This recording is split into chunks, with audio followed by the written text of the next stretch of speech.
Assalamu alaikum wa rahmatullahi wa barakatuh. Bonjour à tous, on se retrouve pour une petite vidéo à travers laquelle on va présenter la dernière nouveauté des éditions Ribat qui parle de la colonisation de l'Algérie et la résistance donc algérienne entre 1830 et 1871. Donc il existe de nombreux livres qui parlent déjà de l'histoire de l'Algérie.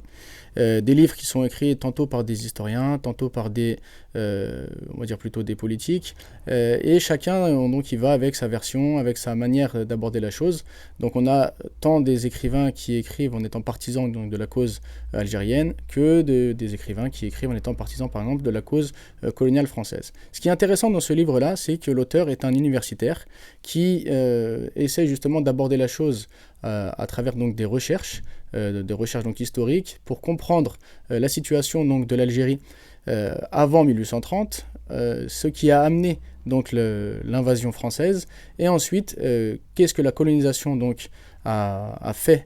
Qu'est-ce que les colons donc, ont fait subir aux Algériens et ensuite donc comment est-ce que les Algériens se sont donc levés et comment est-ce qu'ils ont fait en sorte de repousser la colonisation. Alors ce livre est très intéressant à bien des égards et tout d'abord je vais quand même vous parler rapidement de l'auteur. Donc l'auteur, comme je vous l'ai dit, est un universitaire qui est professeur donc à l'université de Manchester mais également à l'université de Constantine et qui est d'origine algérienne. Donc tout d'abord il va nous expliquer les motifs pour lesquels la France a envahi l'Algérie et donc les arguments qu'elle a utilisés pour justifier cela, que ce soit la mission civilisatrice de peuples supérieurs qui viendraient donc instruire et civiliser les peuples inférieurs et il démontre comment cela est totalement faux, donc déjà dans l'idée en elle-même et même en pratique. Ensuite de ça, il va répondre à toutes les souvent donc les argumentations qu'on peut lire dans certains livres que donc arabes et turcs donc les Ottomans qui étaient qui étaient donc depuis Barberousse à Alger, comme quoi il y aurait donc une oppression turque et une division entre Turcs et Arabes. Donc il va montrer que cela n'est pas réellement vrai, mais que ça a plutôt été instrumentalisé, ça a plutôt été amplifié de façon donc à séparer les musulmans entre eux, et il va donner pour preuve que l'émir Abdelkader, donc après justement son départ de l'Algérie, avant de vivre donc en Syrie, restera donc un long moment donc à la ville de Konya en Turquie, ce qui montre bien qu'il n'y avait pas d'animosité entre donc Turcs et Arabes comme on essaie de le faire croire. Il va montrer aussi que parmi les moyens donc de faire aboutir cette colonisation, il fallait donc diviser les peuples en montant donc les populations juives contre les populations musulmanes, comme ça a été le cas après avec le décret Crémieux qui a donc séparé, si on peut dire, la population entre indigènes et entre donc juifs qui devenaient français. Comment ça a été également le cas entre les Berbères, les Kabyles et les Arabes. Bref, toute une stratégie donc de division, et ensuite une stratégie de créer un ennemi de l'intérieur, un ennemi en diabolisant donc une partie donc de la population et en essayant au contraire d'en rapprocher une autre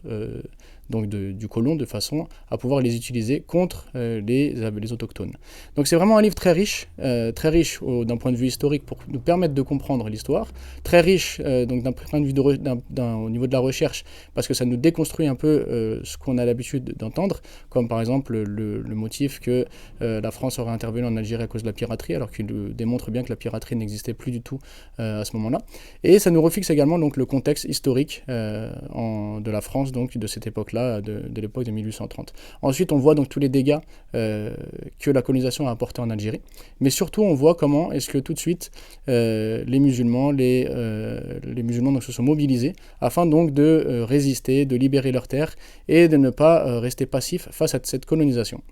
Alors ce livre est vraiment très riche, vous avez déjà connu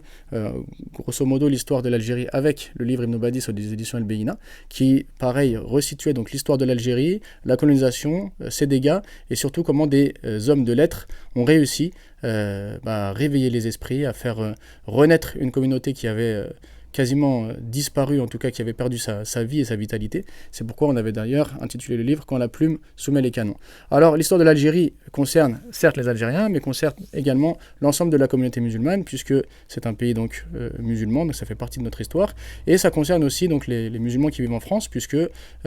c'est également une partie de notre histoire. Alors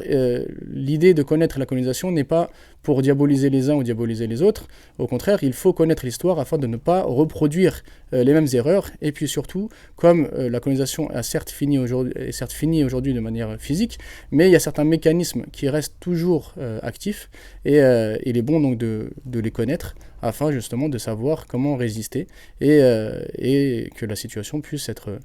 plus paisible, plus agréable et plus normale, on va dire, entre les gens, de façon à ne pas reproduire ce que le passé nous a montré comme étant vraiment désastreux. Donc un livre à lire, un livre à découvrir, un livre vraiment riche, et